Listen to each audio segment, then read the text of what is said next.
Have you ever been in a situation where a group of people together and conversations being held, someone is talking about something and it seems pretty harmless and seems to be okay. And then just all of a sudden, somebody there in the group just kind of blows up and they storm off and they're angry. Maybe they even say something harsh to the person that was speaking, and they walk off, and you kind of wonder, what just happened? Why that reaction with what the person was talking about? That's kind of the thing that happens, for example, when Stephen preaches his sermon in Acts chapter 6 and 7. Acts chapter 7. You start reading that passage, and if you're really paying close attention to what what Stephen is saying, he's just basically repeating the history of the Israelites, and the Israelites always loved to hear their history repeated. But then suddenly at the end, they blow up, and they're ready to stone Stephen, and they actually follow through with it. They stone him. And we're sitting there going, what did he say that was so bad? Well, if you read more carefully, you'll recognize that what Stephen was talking about, yes, he was describing Israel's history, but he wasn't pointing to the most memorable moments in Israelite history. He was pointing to the embarrassing moments in Israelite history where they had rejected repeatedly the spokesman of God. And that's why when he comes down and says, you're just like your fathers, that's when they get upset and blow up. And I want to take you today to a similar situation in Luke chapter 4. And I'm going to read for you the text from Luke chapter 4. I'm going to start within verse 14 and I'm going to go down to verse 30. Luke chapter 4, beginning at verse 14. I've been studying with 3rd through 5th graders. It's a pack of girls in there. There's only girls. Once in a while, like this morning, thankfully, we had a little guy named Elijah as a visitor. And so once in a while, I've had a guy in my class with me, but mostly it's girls. And we're just enjoying studying about the life of Christ. We just recently talked about this event, Luke chapter 4, beginning at verse 14. And Jesus returned to Galilee in the power of the Spirit, and news about him spread through all the surrounding district. And he began teaching in their synagogues and was praised by all. And he came to Nazareth, where he had been brought up, and as was his custom, he entered the synagogue on the Sabbath and stood up to read. And the book of the prophet Isaiah was handed to him, and he opened the book and found the place where it is written, the Spirit of the Lord is upon me, because he anointed me to preach the gospel to the poor. He has sent me to proclaim release to the captives and recovery of sight to the blind, to set free those who are oppressed, to proclaim the favorable year of the Lord. And he closed the book and gave it back to the attendant and sat down, and the eyes of all the synagogue were fixed on him. And he began to say to them, today this scripture has been fulfilled in your hearing. And all were speaking well of him and wondering at the gracious words which were falling from his lips. And they were saying, is this not Joseph's son? And he said to them, no doubt you will quote this proverb to me, physician, heal yourself. Whatever we heard was done at Capernaum, do here in your hometown as well. And he said, truly I say to you, no prophet is welcome in his hometown. But I say to you in truth, there were many widows in Israel in the days of Elijah, when the sky was shut up for 3 years and 6 months, when a great famine came over all the land. And yet Elijah was sent to none of them, but only to Zarephath in the land of Sidon, to a woman who was a widow. And there were many lepers in Israel in the time of Elisha, the prophet, and none of them was cleansed, but only Naaman the leper, or Naaman the Syrian, And all the people in the synagogue were filled with rage as they heard these things. And they got up and drove him out of the city and led him to the brow of the hill on which their city had been built, in order to throw him down the cliff. But passing through their midst, he went his way. So what I want you to see in this passage, it's interesting to me that there are a lot of records or accounts that could have maybe been used by the gospel writers. Mark uses some different one, Matthew so well, to introduce the public work of Jesus. But this is the account of the record of this is the event that Luke chooses to help us be introduced to the public work of Jesus. And it's when he comes to his hometown. He comes to his hometown of Nazareth. And of course, Nazareth then is the place where Jesus grew up. This is the place where the people, the community, had been familiar with him. They had known him and his family. They had seen him play as a boy. They had watched him as he learned the trade of carpentry from his father. And they knew who he was, but of course he was no one special. He was just a lowly carpenter's son. Now Jesus comes.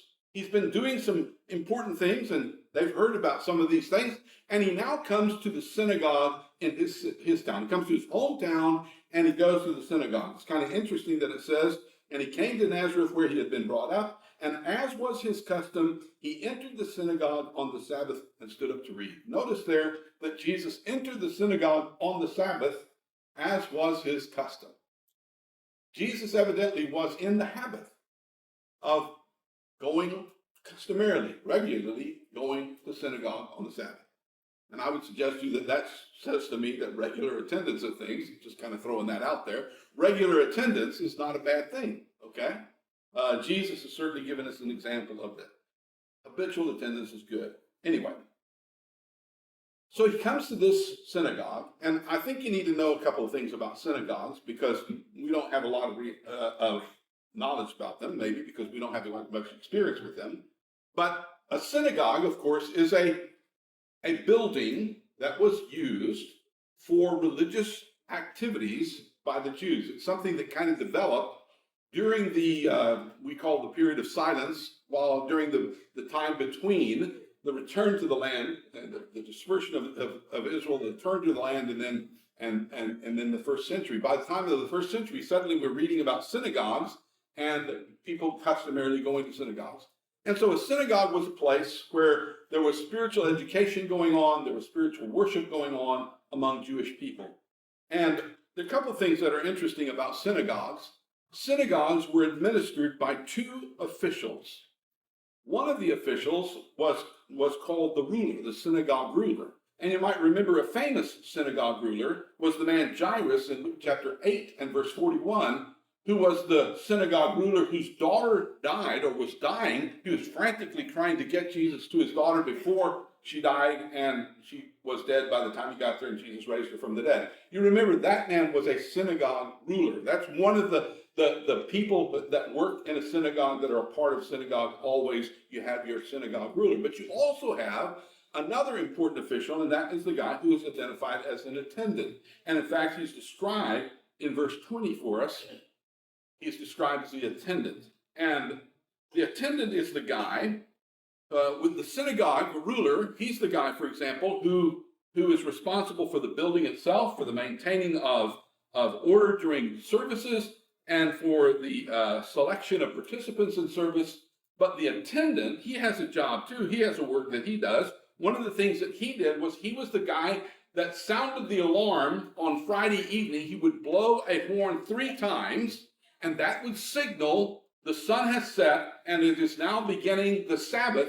And that means at that point, after the blowing of the horn 3 times by the attendant at the synagogue, that meant no more work. Work has got to end for the Sabbath day. The other thing that what was part of his important task, was he was the guy who flogged people who were troublemakers in the synagogue. You remember that Jesus talks about that idea in Mark chapter 13 and verse 9. He warns his disciples that when you go preach the message, that you're going to be flogged in their synagogues. Well, they had a guy who was specially set apart to do that kind of thing. Who would, you got some troublemaker that comes to the synagogue who needs a flogging. The attendant is the guy who administers that. I think I'm going to talk to the elders about maybe trying to identify one of those for us here. We might need a flogger. I'm just a kidding, just joke. But the point is, that's what his job was. But the main job of the attendant, the most important job that the attendant had, was he took care of the scrolls of the Scripture. And there were so many. Here we are. We got our Bibles.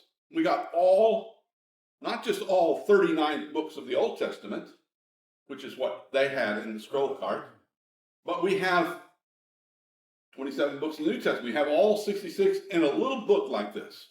And in fact, some of you haven't even brought your physical Bible with you because you brought your phone with you and you have the Bible on your phone. And that's okay, I guess.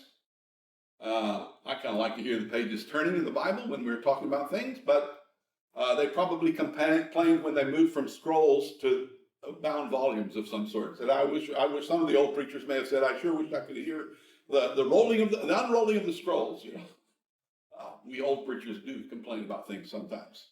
But the point was that they couldn't have their Bible in such a compact form. They had their Bible was written on scrolls, and that was such a large and such an cumbersome project that the average Joe didn't have a copy of the Old Testament himself. In fact, we're kind of amazed when we read Acts chapter 8 and we learn that the eunuch has his own copy, his own personal copy of the book of the scroll of Isaiah. That tells us he was a man of means, okay? And so they couldn't have that. They actually had, in the synagogue, each synagogue had its own copies or set of scrolls of all the Old Testament texts, exactly the same that we have in our Old Testament, but they were on scrolls, and there were so many of them that they actually had to put them in a cart, and they rolled them around in the synagogue in the scroll cart, and the attendant's job was to take care of the scroll cart and the scrolls of Scripture that were in them. And he was the guy, if a reader someone was going to stand up to read, he was the guy that would have to bring whatever scroll was necessary to meet whatever the reader's job was. So the point is, synagogues have these two guys that are working, and we see that in this particular text. So we've got Jesus coming to the synagogue, and what's very interesting is, with regard to the synagogue activity, the Torah, that is the first 5 books of the Old Testament, Genesis through Deuteronomy, the Torah was read on a regular scheduled rotation, so that they constantly, every week, would read a portion in sequence, and they would work their way through the book of the Torah, all 5 books of the Torah, and then they would start that over again.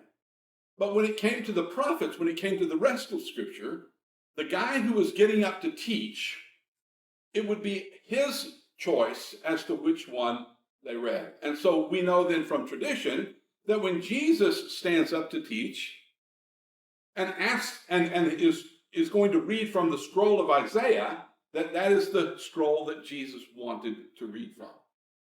The other thing that's interesting is that in their tradition, the reader would stand up to read, okay?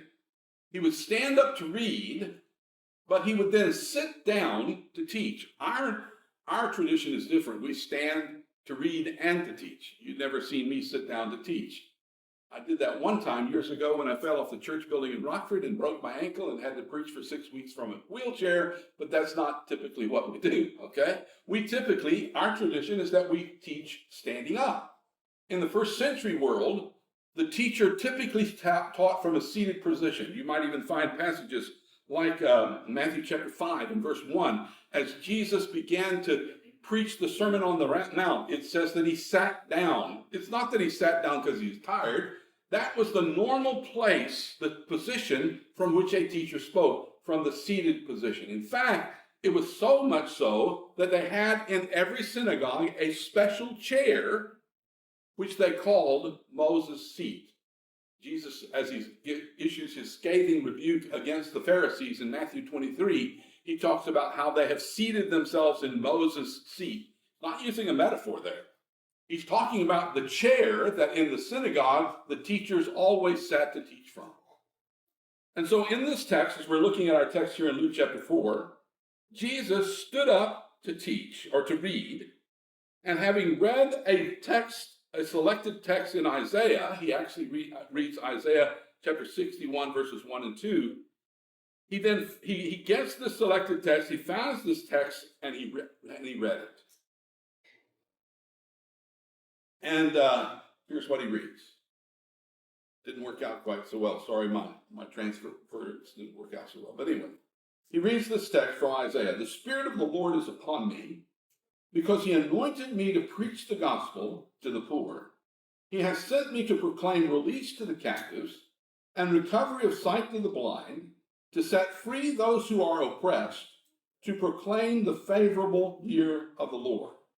He then closed the book, verse 20 says, and he gave it back to the attendant, and he sat down, and he didn't sit down because he was tired. He didn't simply go back and take his position in a pew somewhere. He sat down in Moses' seat. That's why the text says that all eyes were focused upon him. All eyes were fixed on him. They're in verse 20. And the point is that Jesus is now getting ready to teach. He has just read from this text in Isaiah 62, which, even as we read it, there are some words here that would suggest to us that it is messianic. If we understand the word anointed, and we understand that the word Messiah or Christ is a word that means the anointed of God, this text is talking about someone whom the Spirit of the Lord has come upon because he has been anointed to do something. And so we would even realize, maybe as we look at it, that this may be a messianic text. It most certainly is. And let me tell you, every Jew who was sitting in that synagogue there, who knew anything about their Old Testament, understood that Isaiah 62 was a highly messianic text. And so Jesus reads this text, and he sits down to begin to instruct them. All eyes are fixed on him, and he began to say to them, today this scripture has been fulfilled in your hearing. He says that this text, Isaiah 62, or 61 verses 1 and 2, this messianic text has been fulfilled in your presence. He is essentially saying that I am the Messiah. I'm the Christ. He's saying that this text is talking about me. And they all understood that to be a messianic text. So they all understood that when Jesus said that, he was saying, I am the Messiah. Not in the words exactly, but the clear, strong implication of his statement is that he is the Christ. And they understood that. And he goes on to speak to them for a little while. And they all were speaking well of him, and wondering at the gracious words that were falling from his lips. And they were saying, is this not Joseph's son? And so as he spoke, the people were amazed at how well he was able to speak. And they even spoke well of him, but they were also having suspicions or doubts or questions about it. How can this guy who we know of as this young fellow who grew up among us, this lowly carpenter's son, how can he now be elevated to be the anointed, the Messiah? Their idea of Messiah was something grand and grandiose and big. And he was supposed to be some glorious fella that appears on the scene. And Jesus is just a lowly carpenter's son. So it sounds good. He speaks well. But how can this be? They'd heard the rumors about him. They'd heard about how everybody was praising him in verses 14 and 15 in other places. They'd heard about some of the signs that he had done in other places. But they were having their own doubts. And Jesus says to them, well, let me just say this. Maybe he was indeed the Messiah, they're thinking. But how can that be? Since he was just the lowly carpenter's son, how can that be? Wasn't he Joseph's boy? And they're just kind of perplexed by this. Well, knowing their doubts and their concerns, Jesus concluded that they would probably quote to him a particular parable. That parable is the one found in verse 23, physician, heal yourself. And the idea of that parable is if you're somebody who's able to doctor other people, if you're somebody who's able to cure other people, you should be able to cure yourself. And the implication of what that parable in this context is, they wanted him to do something that would make good on his messianic claims. They wanted him to do something that would illustrate to them that he had bettered himself from just being that lowly that lowly carpenter's son that grew up among them. What has he done? What has he got? What has happened that he now somehow can elevate himself or can be considered to be the Messiah? And so he knew that what they really wanted him to do was do something that would prove it. He knew that they had heard about his miracles in Capernaum and other places. And he knew that they would want him to do miracles. And let me tell you something, Jesus could have easily done that. He could have easily selected someone in the crowd who had some problem, and he could have fixed that problem. But Jesus didn't go around doing miracles just because somebody asked him to do a miracle. Jesus did miracles when it was important to what he was trying to do in terms of revealing himself as the Messiah. And so on this occasion, instead of doing a miracle, Jesus simply talks to them about some things that had happened in their history to illustrate the point that he makes. Because what he says about this is he says in verse 24, "Truly I say to you, no prophet is welcome in his hometown." Matthew would say it a little differently in his gospel. A prophet is not without honor, save in his hometown. And the point is that typically prophets are held in high esteem, except when they come home. When you're around the people that you grew up around, we know these. We knew you when you were growing up, so we know all about you. How can you possibly? And so typically, sometimes, very often, it's kind of typical that when you might be respected by other people, but when you're with your family, we know all about you. Who are you to tell us what kind of thing? And you kind of get that. And Jesus is saying, that's what I'm afraid is happening here.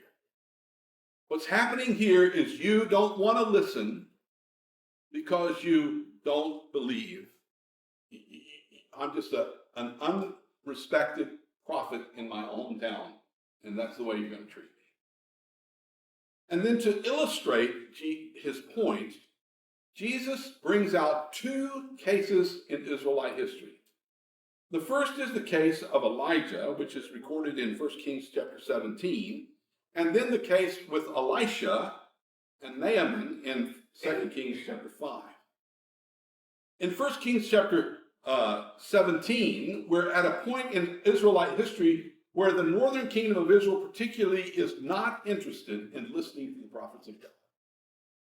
And Elijah has actually been called by God. He has prayed that it will not rain for 3 years until he prays again. And so God has brought a famine on the land.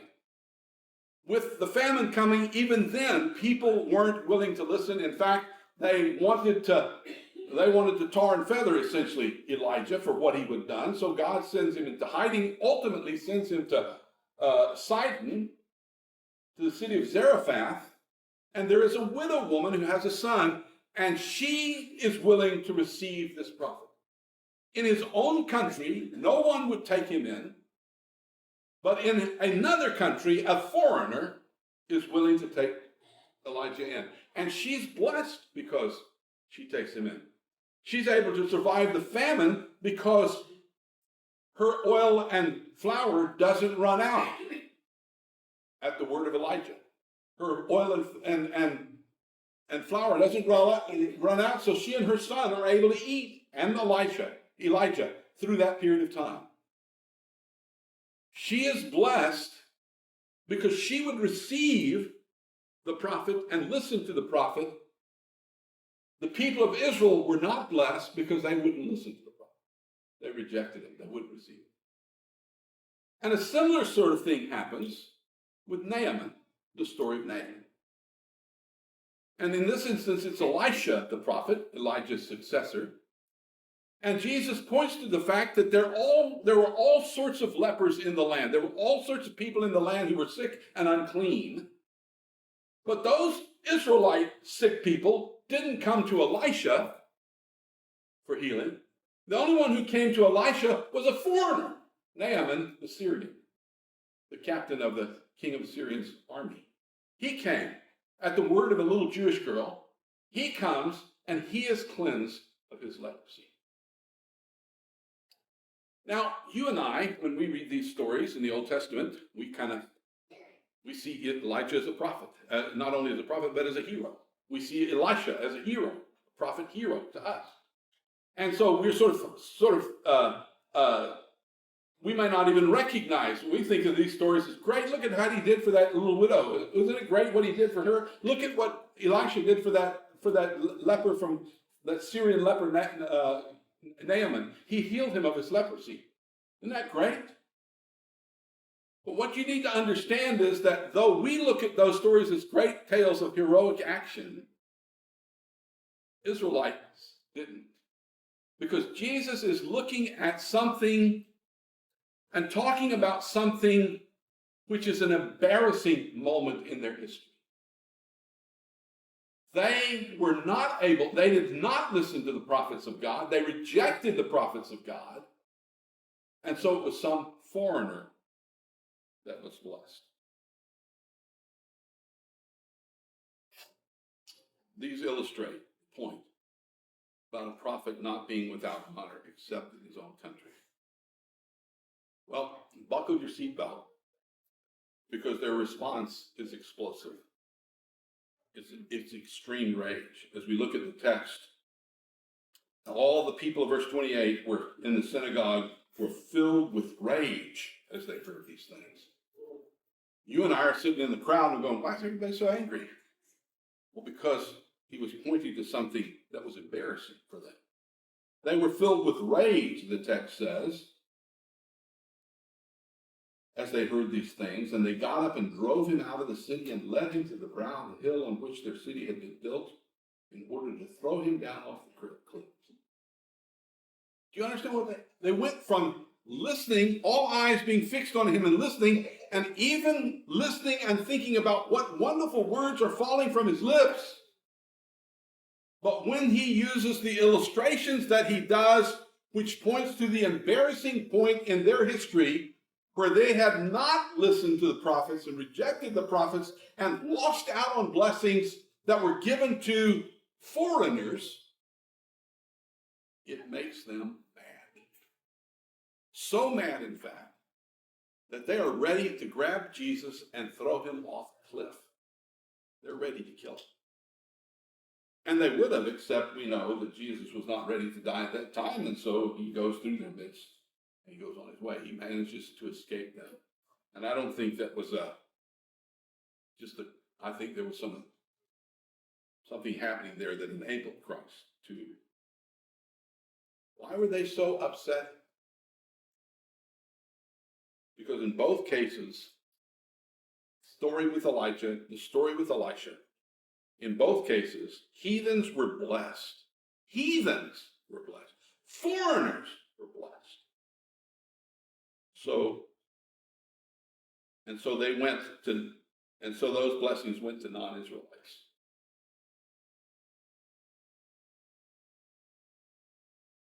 The true people of God were not willing to accept the prophets, but the foreigners were. And they get mad and are ready to kill Jesus. Now, I'm thinking about this story, and I'm thinking about what kind of practical things can we learn from the story. And I think that there's something that we have this saying, he who does not learn from history is destined to repeat it. I think that is something that the Bible teaches us over and over and over again. That if you don't learn from history, you're liable to go out and do the same stupid thing and make the same bad mistake. Okay?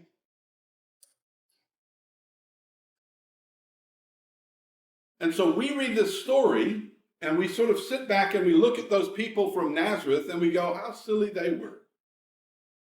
How silly they were.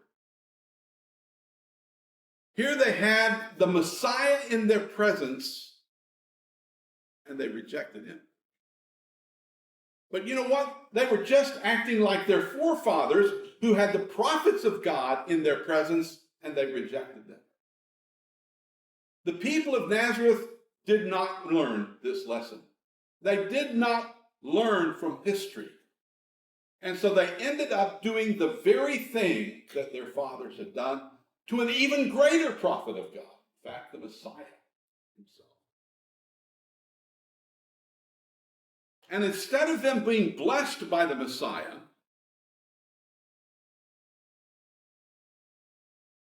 the blessing that they could have had went to someone else.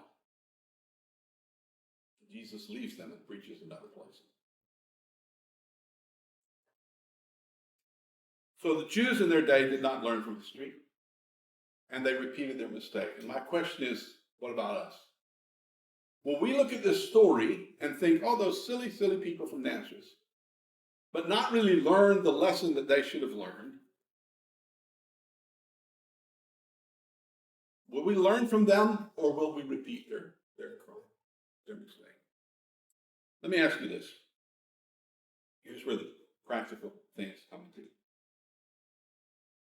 How well do you react, or how do you react to criticism or correction? I'm going to tell you, we are often quite good at criticizing quickly. We're good at criticizing. We're good at criticizing quickly. We're good at criticizing quickly and harshly, and even openly. We don't even sometimes have the good sense to criticize people in a private place where we can help them. We do it in front of everybody. Sometimes. We're good at giving out criticism, but we're often not quite so good about receiving criticism. So how do you react to criticism and correction? If someone comes to you and they point out some mistakes that you're making, or they may even say that help you see that what you're doing is sinful. Sometimes what they're pointing us to is, be careful, you're making some bad choices here that are going to lead you in the wrong direction. They're trying to spare you of something, and they're trying to correct something that you're doing because it could be a big problem for you. They love you enough that they're wanting to help you understand where that path is going. I've sat down with a lot of young people and tried to talk to them about where their fiddling around with alcohol is going to take them. Because I know where it takes you. And I'm trying to spare them of that. So when someone comes along and tries to correct us, maybe it's because they're just trying to help us avoid some problem. Maybe it's because they understand that what we're actually doing is actually wrong. How do we react to that, usually? Do we learn from it and correct the thing that we're doing and do better about it? Is that how we typically respond when people come to us with things like that? Or do we get angry at the messenger? Maybe even get violently angry at the messenger.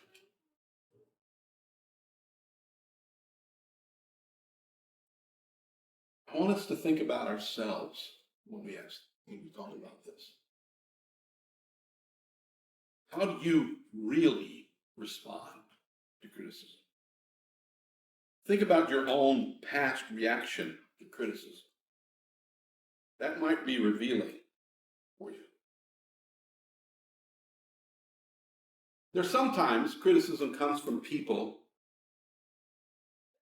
that it's relatively easy to take it from. I've told you about 5 guys in my life. One of those guys, they've all at one time or other corrected me, but I remember one time in particular that I had done a particularly stupid thing from the pulpit. And my good brother, Chuck Waller,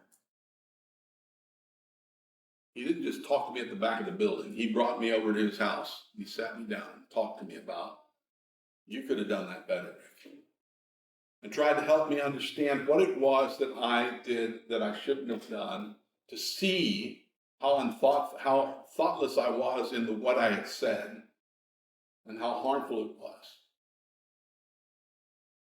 And it resulted in me having to go back to some people that I'd called out and beg their forgiveness. And that wasn't easy, but it was made easier because I knew Chuck, and I knew how much he loved me and how much he really was caring about me. Sometimes we get criticism from places we don't expect. I got to do this, I'm sorry. We got visiting with us today, Daryl and Tessa Heiser. They were here several years ago, and their oldest girl, sweet little young woman now, was just a little girl. And it was back when we were having the preaching hour and then the Lord's Supper hour, and the break between the preaching hour and the Lord, I'd finished preaching and went to the back, and Daryl was standing there with his little gal, and I forgot your name, sweet girl, but anyway. She looked up at me and she said, oh, he's that man who's really angry. Why are you so angry? I mean, you were really angry when you were up there. And Daryl was going, no, she was just trying to be passionate, honey. And she was trying to get her to, but she pointed out something to me. Thank you for doing that, because it's helped me. It helped me to see something. Sorry, I was looking at the wrong one.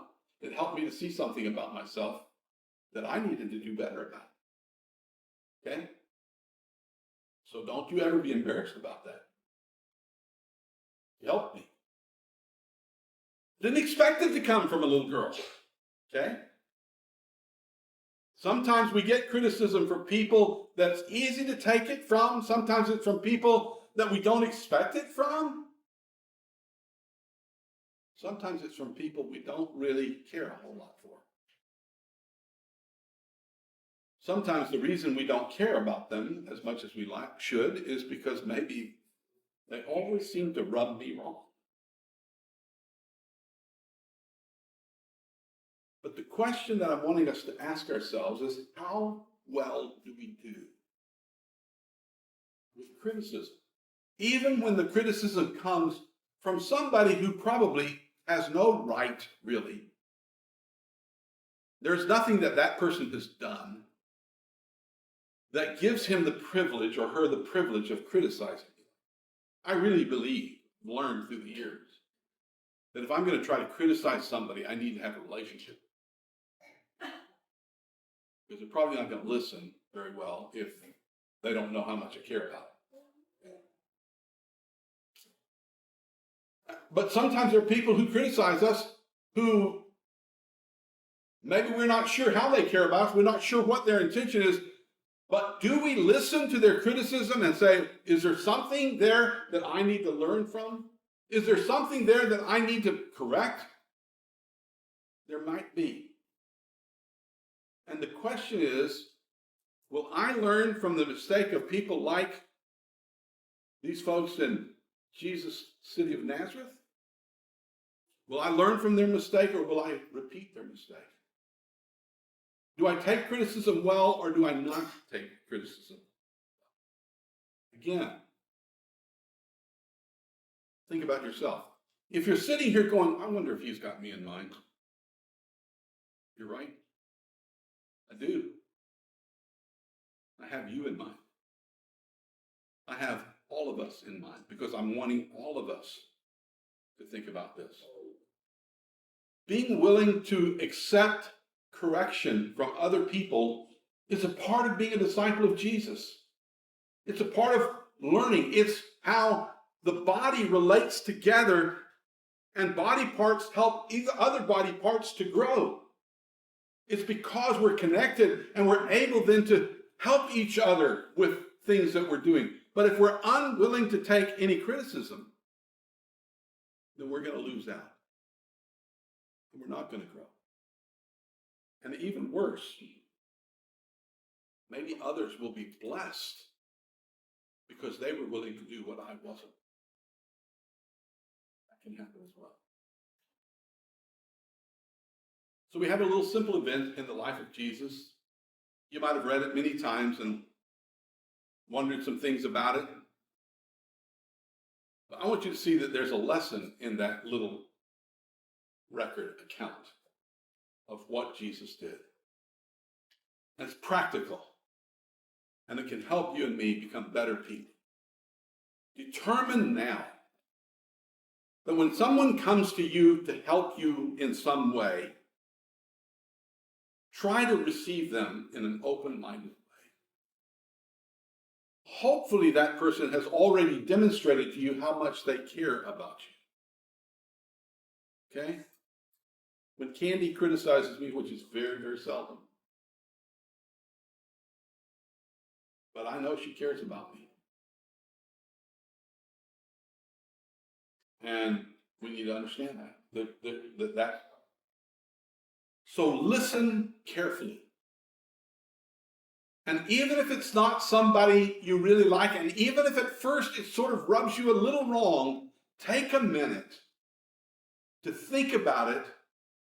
Because if this person went to all that trouble to say something to you about it, maybe there's something to it that you could be better about if you just listen to that person. Don't be like these people. Persecute the hearer or the messenger. Be someone who will listen. So can we learn from this just Jewish historical occurrence in the life of Christ? From the occurrence in the Old Testament people of Israel, can we learn the lesson that Jesus was trying to point these people in his day to? Or will we be just like their forefathers and just like them? And reject it. Repeat the crime they commit. I want us to think about that this day. Because we're interested in helping people grow. This is not a church that is here to exist because we're trying to provide a place for people to go to church. We're trying to be a congregation of people who are what the Lord wants local churches to be. We're trying to be a family that's connected to one another.